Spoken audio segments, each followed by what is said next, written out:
This channel does not promote any violent, harmful, or illegal activities. All content provided by this channel is meant for an educational purpose only. নমস্কার, আরো একবার স্বাগত আপনাকে টিভি9 বাংলায়। আমি দীপ রয়েছি আপনার সঙ্গে। জীবন কৃষ্ণ সাহার গ্রেপ্তারির খবরে তো আমাদের নজর থাকবেই, তবে তার পাশাপাশি এই মুহূর্তে আরো একটা বড় খবরে আমাদের নজর রাখতেই হচ্ছে। মতুয়া ঠাকুরবাড়ির বিজেপি বৃত্তে অশান্তি চরমে। শান্তনু সুব্রত দ্বন্দ্বে ফের সরগরম ঠাকুরনগর। ভাই শান্তনুর বিরুদ্ধে বিস্ফোরক অভিযোগ দাদা সুব্রতর। লোভ, ক্ষমতার দম্ভে অন্ধ শান্তনু বিজেপিকে ব্ল্যাকমেল করে কেন্দ্রের মন্ত্রিত্ব পেয়েছেন। তৃণমূলে যাওয়ার ভয় দেখিয়ে বিজেপিকে ব্ল্যাকমেল, এবার বিস্ফোরক অভিযোগ তুললেন বিজেপি বিধায়ক সুব্রত ঠাকুর। রাজনৈতিকভাবে সরিয়ে দেওয়ার চেষ্টা করেছেন। গাইঘাটায় স্ত্রীকে ভোটে দাঁড় করাতে চাইছেন শান্তনু। এই যাবতীয় বিস্ফোরক অভিযোগ সুব্রত ঠাকুরের। গত এক দশক ধরে ঠাকুর পরিবারে নানা রকমভাবে বিভাজন দেখা গেছে। কখনো কপিল কৃষ্ণ ঠাকুরের পরিবারের সঙ্গে মঞ্জুল কৃষ্ণ ঠাকুরের পরিবারের সেই বিভাজন রাজনৈতিক। আবার এখন প্রকাশ্যে এসেছে সুব্রত ঠাকুর বিজেপির বিধায়ক এবং শান্তনু ঠাকুর বিজেপিরই এমপি, এই দুই ভাইয়ের মধ্যে কেন এই বিভাজন? যখন লোভ আর ক্ষমতার দম্ভ অহংকার যখন বেড়ে যায় তখন মানুষ এরকম বিহেভ করতে পারে। 100% প্রোপাগান্ডা আগেও আমার নামে এরকমভাবে ছড়িয়েছে। কারণটা হচ্ছে, আমাকে যদি এখান থেকে রাজনৈতিকভাবে যদি সরিয়ে দেওয়া যায় তাহলে পরে এই রাজনৈতিকভাবে এবং মতগতভাবে টোটালটা একাই ডিক্টেটরশিপ করবে, সব কিছু একাই নীতি নির্ধারণ করবে, মারবে, ধরবে, গালাগালি দেবে, থ্রেট দেবে। আমাকে সরিয়ে দিতে পারলে পরে ওর বউকে যেখানে টিকিট দেবে। ব্ল্যাকমেল তো বিজেপিকে ব্ল্যাকমেল তো ও করে, শান্তনু ঠাকুর করে বিজেপিকে ব্ল্যাকমেল।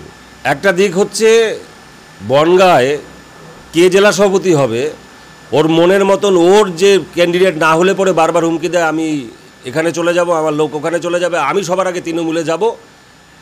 আপনি ওর পোস্টগুলো দেখবেন, এই মন্ত্রিত্ব এটাও ব্ল্যাকমেল করে নিয়ে আসা। একদম আমি না দিলে পরে আমি চলে যাব তৃণমূলে। আপনি প্যাটার্ন দেখুন, 2024 যে ভোট আছে না, ও ভোটের প্যাটার্ন দেখুন, ভোট হওয়ার পরে জেতার পরে ওর পোস্টিংগুলো দেখুন। পোস্টিংগুলো করানো হয় মতুয়া সংঘ থেকে বিভিন্ন লোককে দিয়ে সিস্টেমেটিক্যালি।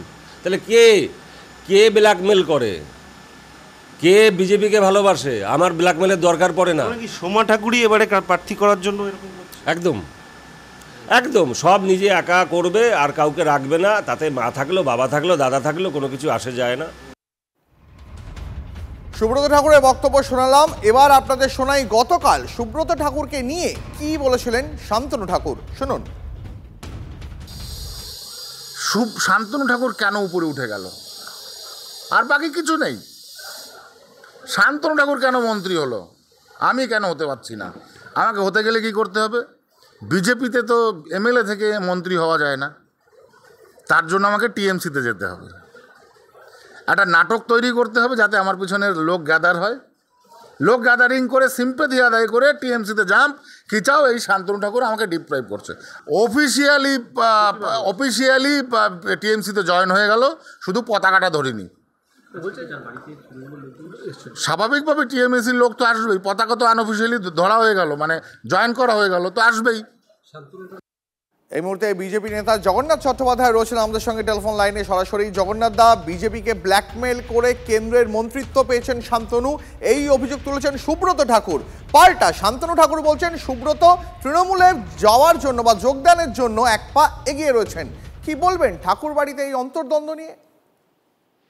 দেখুন, যদি অন্তর্দ্বন্দ্বের কথাই বলেন তো সেটা ঠাকুর বাড়ি, তার সঙ্গে বিজেপির কি সম্পর্ক? দুই ভাইয়ের মধ্যে মন কষাকষি হয়েছে, দেখবেন আবার মিটেও যাবে হয়তো। তো এ নিয়ে বিজেপির কিছু বলারও নেই। আর কে কাকে ব্ল্যাকমেল করেছে না করেছে তো আমাদের কিছু এমন কিছু কোনো ঘটনার কথা এসব কিছু জানা নেই। আমরা জানি যে সুব্রত ঠাকুর আমাদের বিধায়ক, শান্তনু ঠাকুর আমাদের এমপি এবং কেন্দ্রীয় মন্ত্রী।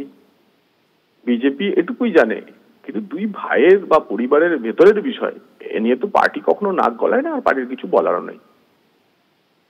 বেশ, ধন্যবাদ আপনাকে।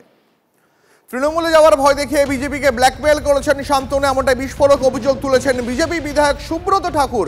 রাজনৈতিকভাবে সরিয়ে দেওয়ার চেষ্টা করছেন, গাইঘাটায় স্ত্রীকে ভোটে দাঁড় করাতে চাইছেন শান্তনু, এই অভিযোগ তুলেছেন সুব্রত ঠাকুর। শোনাই আপনাদের মমতা বালা, তিনি কি বলছেন। আজকে হট করে মানে সুব্রত ঠাকুরকে তাকে তকমা লাগানো হচ্ছে যে সে মিনিস্টার পাবে না বলে সে আজকে এই ধরনের আজকে তৃণমূলে ঢোকার জন্য এগুলো করছে। তাহলে এতদিন কেন করেনি?